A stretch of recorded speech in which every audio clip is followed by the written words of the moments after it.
I welcome back you all the students in semester 4. It is unit 1, brief survey of history and culture of India.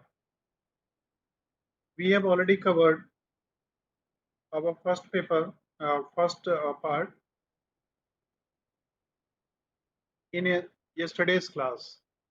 I will just give you a sharp look of slides which we have covered yesterday. You are saying it here components of units,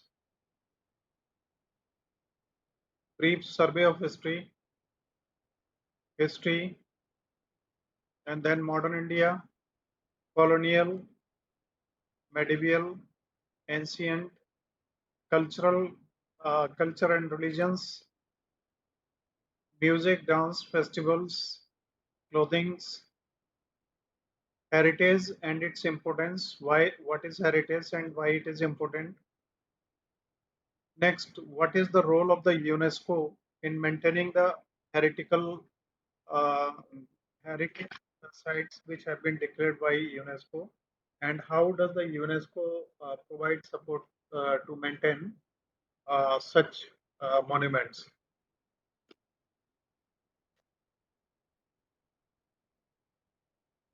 Next is culture heritage of India, and then religious diversity. Either it is in the form of linguistic or cultural, art and architecture, or cousins. And then music and dance and festivals. Here we were talking about main characteristics of history and culture of India. So as the festivals you are seeing here, there are different type of festivals being celebrated all over the India. I told a detail about them all yesterday. And this is the unique gift given to the world: yoga and meditation, family and social structure. In India, the social structure which is called family, in which three generations, at least three generations lives all together. और यहीं हम European और American societies को nuclear family या fatherless family भी कहते हैं। बच्चों का फादर का संपर्क नहीं हो पाता है, कितनी शादियां होती हैं, कितने क्या होते हैं। इंडिया में जॉइंट फैमिली का कंसेप्ट है। Next, historical, traditional and influence on global culture. Indian history and culture का ये क्या रहा, ये सब चीजें कल हम लोग कर चुके थे। मेजर रिलीजन्स हमारे कौन से हैं और वर्ल्ड के कौन से हैं। हमारे इंडिया में लगभग सारे रिलीजन्स जो हैं उनकी प्रैक्टिस, उनके फेथ सुरक्षित हैं। अपने तरीके से कोई कुछ भी कर सकता है। फिलॉसफी क्या है और फिलॉसफी के साथ हम ब्रांचेस ऑफ फिलॉसफी क्या हैं, कल मैंने आपको पढ़ाया था। ये इंपॉर्टेंट पॉइंट है, ध्यान रखने की जरूरत है आपको। Metaphysics, epistemology, ethics, aesthetics, and logic. And then finally, we were here a brief survey of religion and philosophy, prominent philosophers. And then I think it was the last uh, slide yesterday. We will now go beyond this slide and we will study about our next session that is going to be start right now. Here you can see this is philosophy के बारे में मैंने कल आपको बताया था और slide share हो रही है, आप लोग देख पा रहे हैं क्या? Yes sir. तो आप अभी जो स्लाइड देख रहे हैं उसमें वेदांत फिलॉसफी के बारे में सबसे पहले बात की गई है। वेदांत फिलॉसफी क्या है और इसका क्या कंसेप्ट है और इसका क्या ऑब्जेक्ट है। तो देखिए यहाँ सबसे पहले हम पढ़ेंगे वेदांत फिलॉसफी। वेदांत फिलॉसफी क्या है और इसका मूल बेस क्या है, इनकी मान्यताएं क्या हैं और ये किस पे डिपेंड है। वेदांत फिलॉसफी का मतलब ही है, यहाँ ये स्लाइड हम थोड़ा पीछे से लेंगे यहाँ से। इनके 3 स्कूल्स ऑफ वेदांत हैं, मतलब 3 पार्ट्स में इन्हें डिफरेंशिएट किया जा सकता है, जिसमें से ये जो आप देख रहे हैं, थोड़ा सा मैं बड़ा कर दे रहा हूँ। एक अद्वैत वेदांत, एक द्वैत वेदांत और एक विशिष्ट अद्वैत वेदांत। अब इन्हें थोड़ा सा समझना पड़ेगा। अद्वैत वेदांत जो है, that was founded by Shankaracharya, और ये स्कूल क्या कहता है, absolute, this school asserts the absolute non-duality of Brahman and Atman. It teaches that individual soul and ultimate reality are one and the same. अद्वैत वेदांत क्या कहता है कि जो भी कोई व्यक्ति विशेष है, चाहे वो ब्राह्मण हो या कोई भी आत्मा है, कोई भी व्यक्ति हैं, किसी भी तरीके के हैं, उनमें अद्वैतवाद नहीं होता। नॉन डुअलिटी मतलब दो नहीं होते, आत्मा एक ही होती है और वो सब एक ही हैं, चाहे किसी भी तरीके से हो।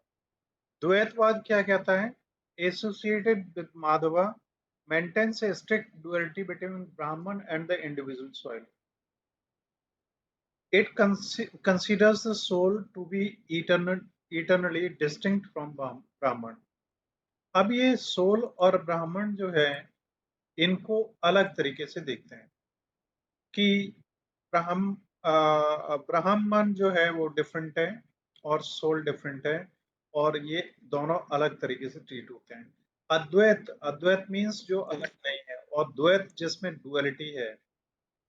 और विशिष्ट अद्वैतवाद क्या कहता है, फाउंडेड बाई रामानुजा, ये रामानुज ने इसको एस्टेब्लिश किया था, और द्वैत और अद्वैतवाद को शंकराचार्य ने किया था, है ना। और ये क्वेश्चन इंपॉर्टेंट है कि विशिष्ट अद्वैतवाद जो है वेदांत में, वो किसने एस्टेब्लिश किया था। 3 प्रमुख शाखाएं कौन कौन सी हैं, तो वो ये हैं। इसमें क्या होता है, कोई ड्यूअलिटी नहीं है। This school advocates non-duality, suggesting that while the individual souls in Brahman are connected, there are still distinctions within this oneness. ये भी अद्वैतवाद को ही मानता है, लेकिन बावजूद इसके कुछ जगहों में जहां पे इनमें डिस्टिंक्शन आ जाता है। वो जगह कौन कौन से हैं, वो पॉसिबली आपके इसका पार्ट नहीं है। शंकराचार्य का स्टेटमेंट देखिए, there is neither death nor birth, neither a bond nor a struggling soul, neither a seeker after liberation nor a liberated one. There is neither death, न तो जन्म होता है, न मृत्यु होती है, न कोई बंधक है, और न ही कोई आत्मा का जो है स्ट्रगल है। और लिबरेट होने के बाद, एक बार शरीर से स्वतंत्र होने के बाद में, न तो कोई सीकर रहता है और ना ही कोई स्वतंत्र रहने के लिए रह जाता है। This is the ultimate truth of Shri Shankara, है ना। नेक्स्ट में स्क्रिप्चुरल अथॉरिटी, यहाँ पे कुछ गायब हो रही हैं चीजें। यस, मैं वही देख रहा था कि यहाँ से ये चीजें गायब हो रही हैं। इनफैक्ट ये जो सेकंड सेशन है, वो हम लोग जंप अप कर गए, और हमें स्टार्ट यहाँ से होना चाहिए। इसमें अब कोई डिस्कनेक्शन लग रहा था, कुछ गलती है। और आज मैं चूंकि पूरे दिन बाहर था और सीधा प्रेजेंटेशन पे आ गया हूँ, मैं इसको एक बार देख नहीं पाया, इसलिए गलती हो रही है। It is day 2, unit 1 and part 2। यहाँ से स्टार्ट होगा, तब हम वहां पे पहुंचेंगे। नेक्स्ट यूनिट जो हमारी हमें बता रही है, वो ये कह रही है कि इस यूनिट में हम क्या क्या पढ़ेंगे। देखिए, आई एम सॉरी, पिछला जो कुछ है उसके लिए। Brief survey of history and culture of India, brief survey of history and culture of India, ये अगेन रिपीट हो रहा है और इसको हम लोग ऑलरेडी पहले कवर कर चुके हैं, है ना। अब ये पूरे यूनिट का टॉपिक है जो आपको दिख रहा है, और उस यूनिट के टॉपिक में, इस यूनिट के अंतर्गत, इसमें a brief survey and history of culture in India के अंतर्गत ये आते हैं Indian culture, man characteristics, religion and philosophy. Next part इसका आता है वेदांत, शिविज्म, बुद्धिज्म, जैनिज्म और ये वेदांत फिलॉसफी। ये इसके अंतर्गत इस तरीके से हम इन्हें डिवाइड कर सकते हैं, और इसको हम इसका एक पार्ट मान सकते हैं फर्स्ट का। तो दो पार्ट्स में डिवाइडेड है। ये जो फर्स्ट पार्ट था, इसको हम कल की क्लास में कवर कर चुके थे।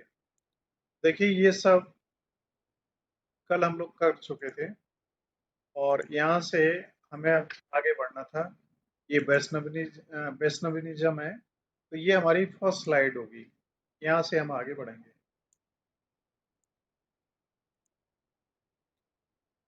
वैष्णव समुदाय के जो लोग होते हैं, वो हिंदुओं का एक विशेष समुदाय है, जिसमें वो भगवान विष्णु को अपना देवता मानते हैं, और उनका मानना है कि ये पूरा जो यूनिवर्स है वो भगवान विष्णु का ही बनाया हुआ है और उन्हीं के द्वारा नियंत्रित होता है।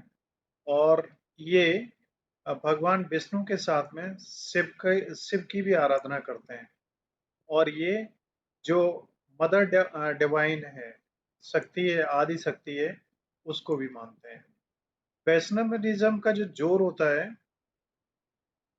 वो सबसे ज्यादा हिंदुइज्म में इस बात पे होता है कि हमारी जो रिलीजियस प्रैक्टिस है, उसका सेंटर कौन है। तो यहाँ पे सेंटर इसमें वैष्णविज्म में लॉर्ड विष्णु को ही माना जाता है, और उनके अवतार जो होंगे, जैसे अब ये माना जाता है कि कलयुग है, तो उनका एक शायद कलवी या कुछ ऐसा है शब्द यूज होता है, वो अवतार उनका होगा, ऐसा माना जाता है। ऐसी विचारधाराएं हैं। नेक्स्ट है हमारा की एस्पेक्ट ऑफ वैष्णविज्म।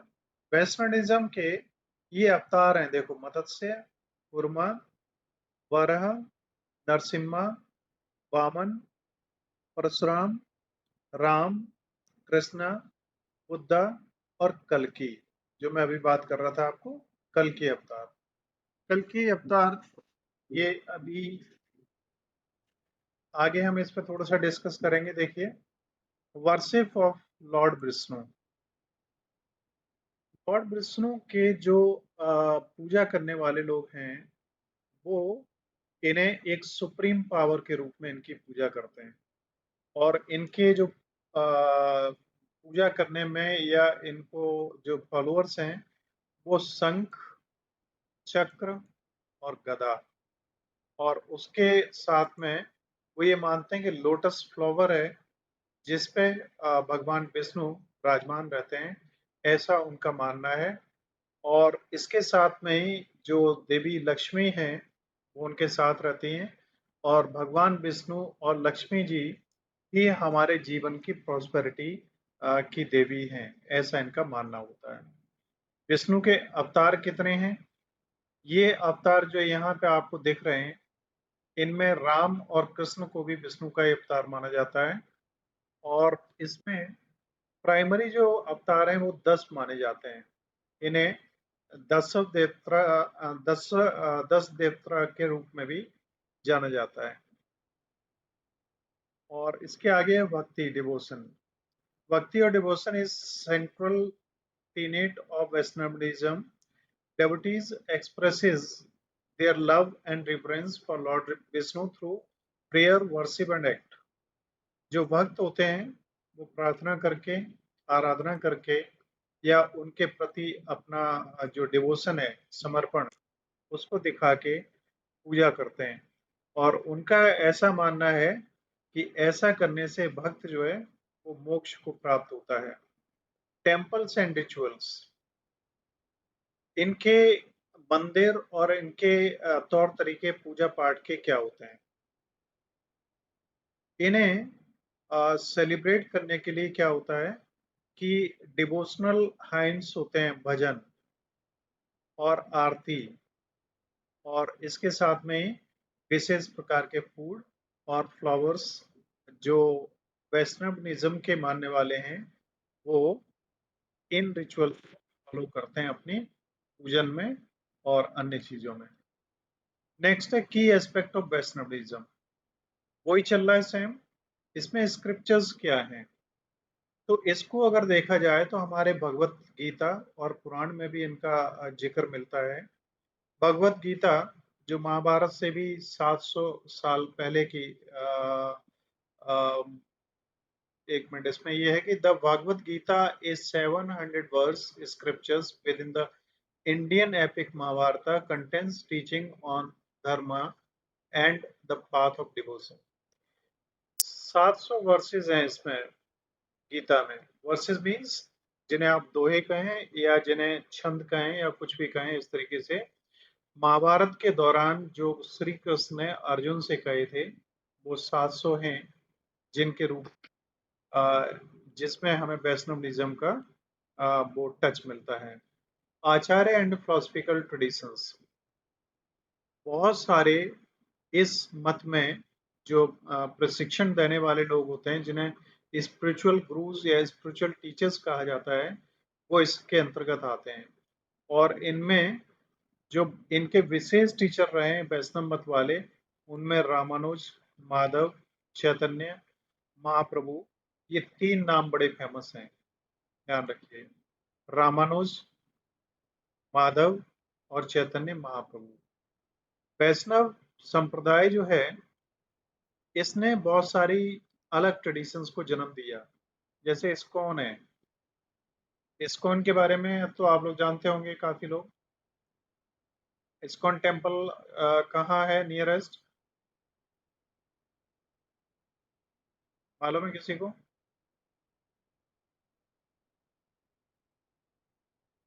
आप में से किसी को पता है? जितने भी अवेलेबल हैं, मथुरा में है। और इनका हेडक्वार्टर इस्कॉन का कहाँ है मालूम है? वृंदावन में। यस, हेडक्वार्टर इनका इस्कॉन का जो है वो इंडिया नहीं है। और international society for Krishna consciousness, ये इस्कॉन की फुल फॉर्म है। अभी सबसे बड़ा मंदिर इस्कॉन का मथुरा में बन रहा है ना? अब इस्कॉन के जितने टेम्पल्स हैं ऑल ओवर द वर्ल्ड, ये बहुत बड़े टेम्पल्स हैं, बहुत प्रॉस्परस, बहुत रिच टेम्पल्स हैं।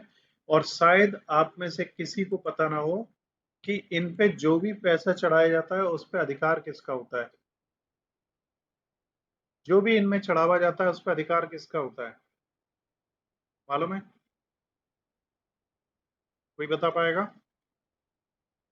देखिए, कांग्रेस के टाइम में एक नियम लाया गया था कि वो कोई भी पूजा घर जिनका ओरिजिन इंडिया नहीं है, जिनका ओरिजिन इंडिया नहीं है, उन सभी पे टैक्स, जो पैसा आएगा वो गवर्नमेंट के पास जाएगा। अदर्स वो अपने तरीके से खर्चा कर सकते हैं, उस पर गवर्नमेंट का नियंत्रण नहीं होगा। तो सीधा सा समझ लीजिए कि हिंदू जितने मंदिर हैं उनका कलेक्शन गवर्नमेंट के पास में जाता है। इस्कॉन हिंदू मंदिर होते हुए भी इनका कलेक्शन, क्योंकि इनकी जो मेन गवर्निंग बॉडी है वो इंडिया में नहीं है, तो ये इसका पैसा इंडिया में नहीं रहता। नेक्स्ट है सोशल एंड एथिकल प्रिंसिपल्स। ये लोग अहिंसा में विश्वास करने वाले, धर्म को मानने वाले, बहुत ही सहिष्णु और वेजिटेरियन लाइफ स्टाइल जीने वाले लोग कहे जाते हैं। ये नशा पत्ता या किसी भी ऐसी चीज़ों से दूर रहते हैं। बट इस्कॉन्स में आमतौर पर विदेशी ज़्यादा होने की वजह से बहुत सारे ऐसे लोग नहीं होते जो इन्हें पूरी तरीके से फॉलो कर पाए, और उन्हें केवल इसी में आनंद आता है कि हरे कृष्णा और हरे रामा करके बस झूम झूम के डांस करते हैं, वही उन्हें लगता है कि बहुत कुछ है। नेक्स्ट, शिवइज्म। शिवइज्म, अब जितने इज्म हैं तो उनके आगे जो नाम आ रहा है वो उससे संबंधित गॉड का है। इसमें शिव को ही माना जाता है सुप्रीम पावर, है ना? और इनके भक्त जो हैं शिव के पुजारी होते हैं। वैष्णविज्म की तरीके से ही शिव को ही शक्ति का स्वरूप मानते हैं और शिव के जो देवी हैं उन्हें उनका एक पूरा पार्ट मानते हैं कि भगवान शिव और पार्वती जो हैं वो हमारे इस पूरे यूनिवर्स के चीफ कमांडर हैं, उन्हीं के द्वारा सब कुछ नियंत्रित होता है। इनके की एस्पेक्ट्स क्या हैं वर्शिप ऑफ लॉर्ड शिवा? इनमें आम तौर पर इन्हें एक जो हमारा ब्रह्मांड है उसके डिस्ट्रॉयर के रूप में और जाना जाता है। ब्रह्मा विष्णु महेश तीन जो लोग हैं, एक सृजक है, एक पालक है और एक उसका संहारक है। तो कृष्ण शंकर जी को संहारक के रूप में भी जाना जाता है कि ये जब अगर इनके तीसरा नेत्र खुले तो पूरा जो ब्रह्मांड है उसका ही समाप्ति हो जाती है। तो आगे इसमें देखते हैं लिंगम वर्शिप। इसमें शिव जी की जो पूजा होती है वो शिवलिंग की पूजा होती है। और आप में से मैक्सिमम जानते हैं कि शिव जी का फोटो न लगा के ज्यादातर जो जगह होती है वहां पे वो शिवलिंग ही होते हैं जिनको पूजा अर्चना की जाती है। शिविज्म में नेक्स्ट है Nataraja the cosmic dancer. Shiva ji को नटराज के प्रतीक के रूप में भी जानते हैं, जिनका जो डांस है उसको आपको मालूम है तांडव नृत्य कहते हैं। और तांडव नृत्य वो नृत्य होता है जहाँ पे संहारक स्थिति होती है, पूरी दुनिया जहाँ नष्ट होने की स्थिति में होती है। शिव की आराधना करने वाले जो लोग हैं, जो बड़े संत और पुजारी हैं, वो आम तौर पर अपने आप को अन्य तरीकों से अपने आप को अलग रखते हैं और ये कई तरीके से पूजा पाठ करते हैं। कई इनमें अघोरी किस्म के लोग भी आते हैं जिनकी पूजा और उनका स्टाइल पूरा सब कुछ अलग होता है। नेक्स्ट फिलोसफिकल स्कूल्स इसके क्या क्या हैं? इनमें कई अलग अलग तरीके के लोग हैं, इनकी ट्रेडिशंस अलग हैं, चाहे वो शिव को ही अपना प्रमुख वक्त मानते हैं, बावजूद इसके उनकी अपनी मान्यताएं और उनके अपने सिस्टम अलग हैं। जैसे बहुत सारे अखाड़े हैं, जूना अखाड़ा है और तमाम अखाड़े हैं, ये सब अलग अलग हैं, चाहे एक कोई मानते हैं फिर भी उनमें अंतर है। फेस्टिवल्स में शिव जी का जो फेस्टिवल है वो आप जानते हैं महाशिवरात्रि होती है। इसके अलावा शिवरात्रि होती हैं और भी होते हैं जिन पे लोग उनका पूजन पूजन और पाठ करते हैं। सोशल एंड एथिकल प्रिंसिपल्स में आप इनको जैसे हम कहते हैं कि ये डिस्ट्रॉयर हैं शिव, तो सोशल एंड एथिकल वे में हम शिव को डिस्ट्रॉयर ऑफ ईगो के रूप में इनकी पूजा करते हैं। हमारे अंदर जितने अहंकार हैं हम उनको ही अगर खत्म कर दें तो हम बेहतर व्यक्ति बन सकते हैं, हम सेल्फ रियलाइजेशन कर सकते हैं और उन अहंकारों को दूर करके हमें शांति प्राप्त हो सकती है। तो डिस्ट्रॉय केवल वर्ल्ड को ही नहीं, अपनी इनर जो रॉन्ग डूइंग्स हैं उनको और इन सब चीजों को करना भी उसका एक। नेक्स्ट है बुद्धिज्म। महात्मा बुद्ध के फॉलोअर्स जो 6th सेंचुरी बीसी हुए, सिद्धार्थ गौतम गौतम इनका नाम था। जब इन्हें ज्ञान प्राप्त हुआ तो ये महात्मा बुद्ध कहलाए और इनके द्वारा दिए गए उपदेश और उनको फॉलोअर्स फॉलो करने वाले लोग जो हैं वो बुद्धिज्म से रिलेटेड लोग कहलाते हैं। बुद्धिज्म में अनिक्का, दुक्खा, अनंता, ये 3 मार्क्स ऑफ एग्जिस्टेंस हैं। दी 4 नोबल ट्रूथ्स हैं, 4 नोबल ट्रूथ हैं इसमें जिनकी तरफ ध्यान देने की जरूरत है। दे आर्टिकुलेट नेचर ऑफ सफरिंग्स। ये ऐसा मानते हैं कि जो प्रकृति है उसमें दुख ही दुख है और ये दुखों का कारण जो है वो क्या है? क्रेविंग फॉर अटैचमेंट, किसी से भी लगाव, किसी भी चीज से लगाव। जैसे भूख आपको लग रही है, भूख आपको इतना पीड़ित करने लगे कि आप बहुत परेशान और रोने चिल्लाने लगे, तो ये भी स्थिति अच्छी नहीं है।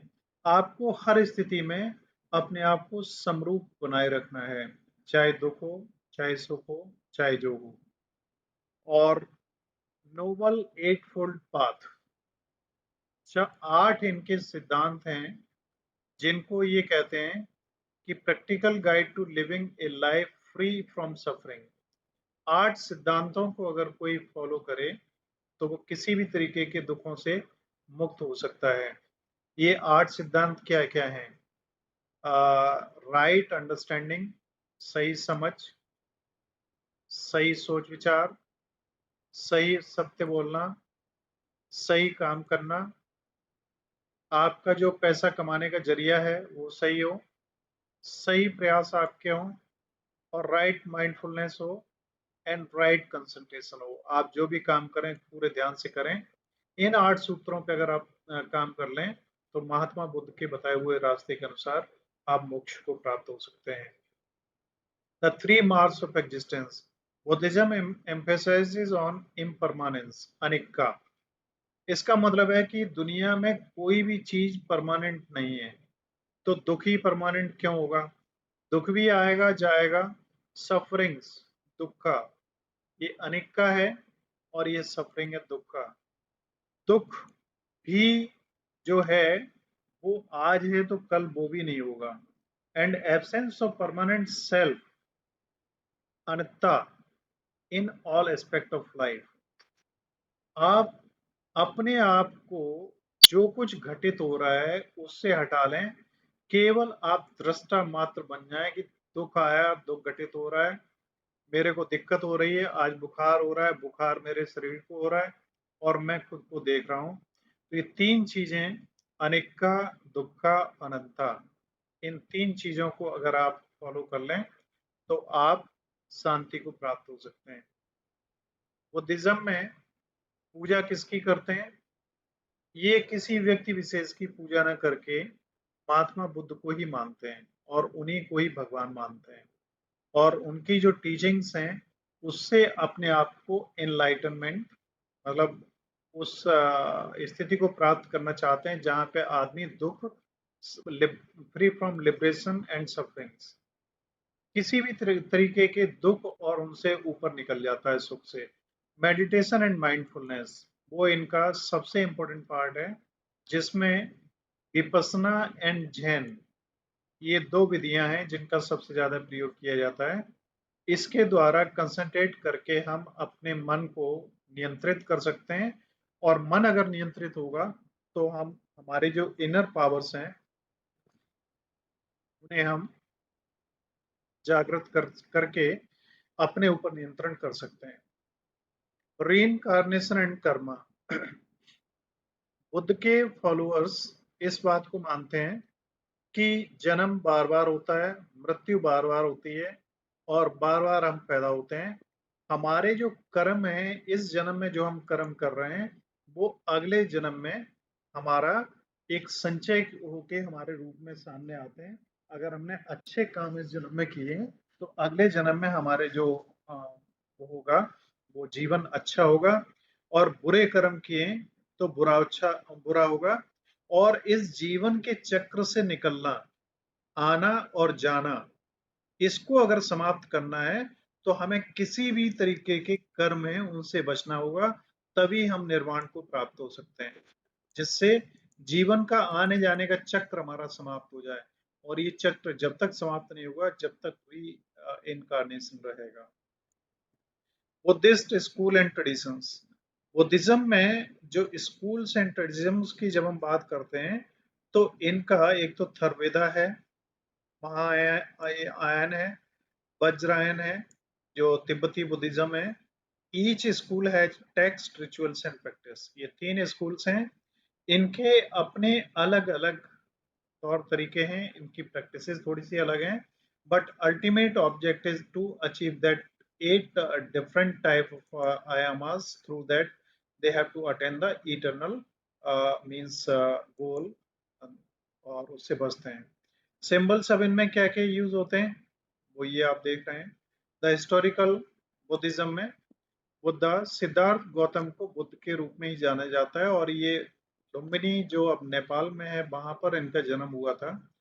और जब इन्हें ज्ञान प्राप्त हुआ तो बोधि इस समय बिहार में जगह है गया। तो एक पीपल का पेड़ है जिसके नीचे बैठ के इन्होंने तप किया था और इन्हें ज्ञान प्राप्त हुआ था। उस वृक्ष को ही बोधि वृक्ष कहा जाता है। तो बौद्ध धर्म के लोगों के लिए जिस तरीके से मक्का मदीना मुस्लिमों के लिए है, क्रिश्चियंस वगैरह के लिए यरूशलेम है, यहूदियों के लिए यरूशलेम है, वैसे ही बौद्ध गया में वो जगह जो है बौद्ध गया, वो बुद्धिज्म का सबसे मतलब वो माना जाता है तीर्थ स्थल, जिसमें बहुत सारे कंट्री चाइना, कंबोडिया और तमाम कंट्रीज के लोग इवन जापान वगैरह के लोग आते हैं। अगर इंडिया और वो धार्मिक हैं तो इस जगह पे जरूर जाते हैं। स्प्रेड एंड इन्फ्लुएंस, जो बुद्धिज्म था ये बहुत दूर दूर तक फैला और इसके एरियाज में आप देखिए China, Japan, Thailand, Sri Lanka, Myanmar और तिब्बत। इसके अलावा भी बहुत जगह पर इसकी प्रैक्टिसिंग की जाती थी। और नोबल सिंबल्स अगर इसकी हम बात करें तो एक धर्म है जिसको धम्म चक्र बोलते हैं। इसमें 8 फोल्ड्स होते हैं और 8 फोल्ड्स का मतलब ही 8 चीजें जो आपको बताई थी वो धम्म चक्र का पार्ट है। उन 8 चीजों को फॉलो करके आप उन्हें अचीव कर सकते हैं। लोटस फ्लावर इनका एक सबसे सिंबल होता है इम्पोर्टेंट। इस लोटस फ्लावर को जब आप बौद्ध यहाँ जाएंगे बौद्ध गया में तो वहां पे बहुत ये लोटस फ्लावर्स मिलेंगे जो महात्मा बुद्ध को ऑफर किए जाते हैं। मैं इस जगह पे जा चुका हूँ, बहुत सुंदर जगह है और अगर कभी भी आपको मौका मिलता तो आपको जाना चाहिए। मोनास्टिक ट्रेडिशंस, बुद्धिज्म में क्या होता है कि मॉन्क्स होते हैं, इन्हें भंते कहा जाता है और ये भंते ही जो हैं जो धर्म की शिक्षा देते हैं। और इसे धर्म को पाली भाषा में जो बुद्धिज्म जिसमें डेवलप हुआ उसे धम्मा कहा जाता है। और ये मोनेस्टिक कम्युनिटीज जो हैं ये बुद्धिज्म को बढ़ाने के लिए लगातार निरंतर प्रयास करती रहती हैं। नेक्स्ट है जैनिज्म। सेकेंड सेमेस्टर के स्टूडेंट्स अभी लॉग इन हो रहे होंगे, थोड़ी देर में ही सेकेंड सेमेस्टर का स्टार्ट करेंगे, इसमें बहुत ज्यादा नहीं है, इसको मैं कंप्लीट करता हूँ, है ना। जैनिज्म भी एक इंडियन रिलीजन है जो इंडिया से ओरिजिनेट हुआ। ये किन चीजों पे बात विश्वास रखते हैं? 3 चीजों पे सबसे ज्यादा। एक अहिंसा, सत्य एंड अपरिग्रह है, नॉन वायलेंस, जिसमें कोई हिंसा ना हो। और दूसरा है सत्य आप बोलें, और कोई अपरिग्रह, नॉन पॉसेसिवनेस। जो दुनिया की चीजें हैं, चाहे वो सोना चांदी है, पैसा है या आपके बाली बच्चे हैं, उनसे बहुत ज्यादा लगाव न रखें और आप अपने आप को डेवलप करने की तरफ ज्यादा ध्यान दें। और उसके लिए आपको अपने इनवर्ड जाना होगा।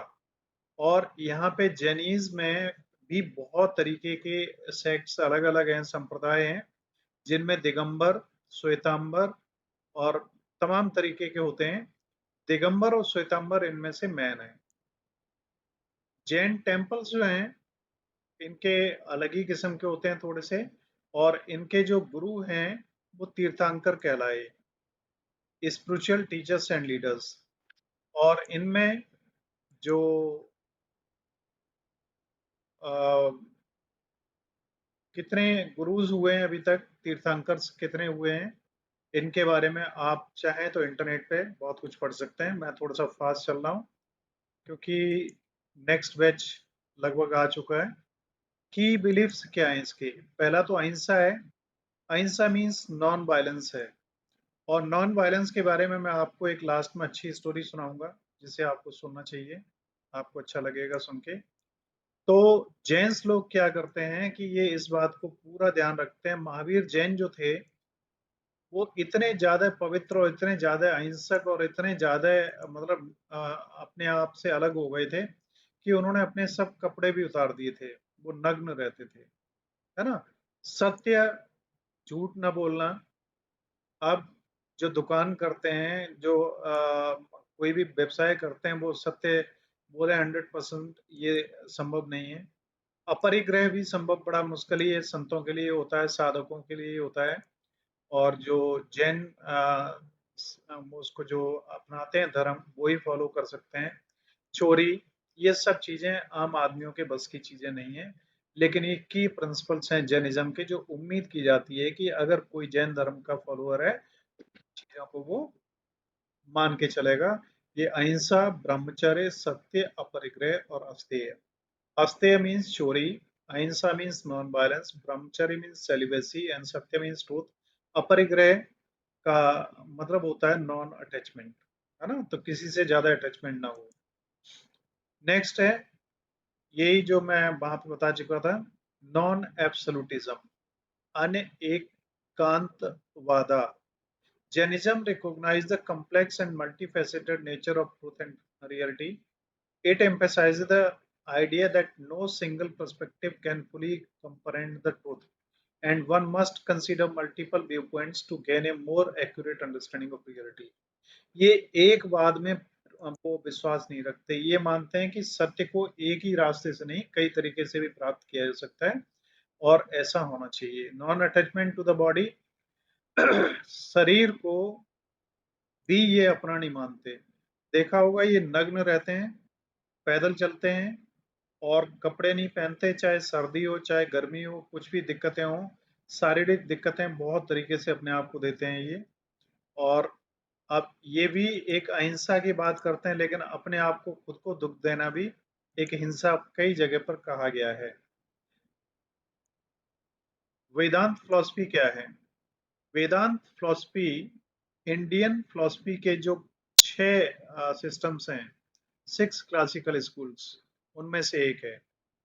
और इसमें उपनिषद और इंडियन जो पुराने टेक्स्ट हैं उनके अंतर्गत जो स्टडी होती है वो वेदांत फिलॉसफी के पार्ट में आती है। वेदांत में हिंदुइज्म का पार्ट है वेदांत, जिसमें अभी मैंने शुरू किया था और गलती से हम लोग यहाँ पे पहुंच गए थे।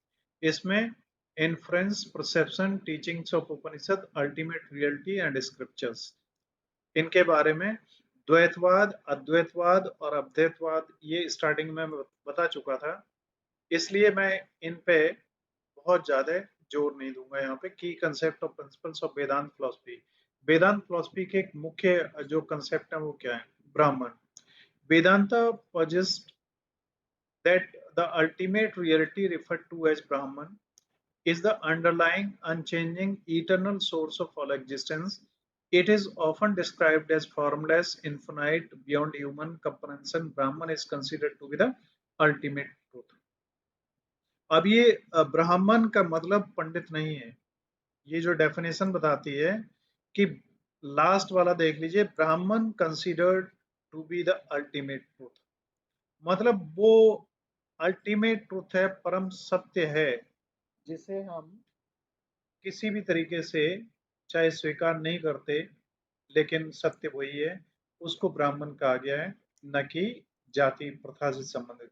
आत्मन, Atman refers to the individual souls और सेल्फ, ये हमारी अपनी जो आत्मा है उसके संबंध में। Vedanta teaches that the individual self atma to be identical Brahman at its core. Vedanta में इसका अध्ययन कराया जाता है कि आत्मन जो है, आप जो खुद हैं वो आप खुद भी उसी ब्रह्म का एक पार्ट हैं, और आत्म और ब्रह्म ये दोनों जो हैं एक ही हैं।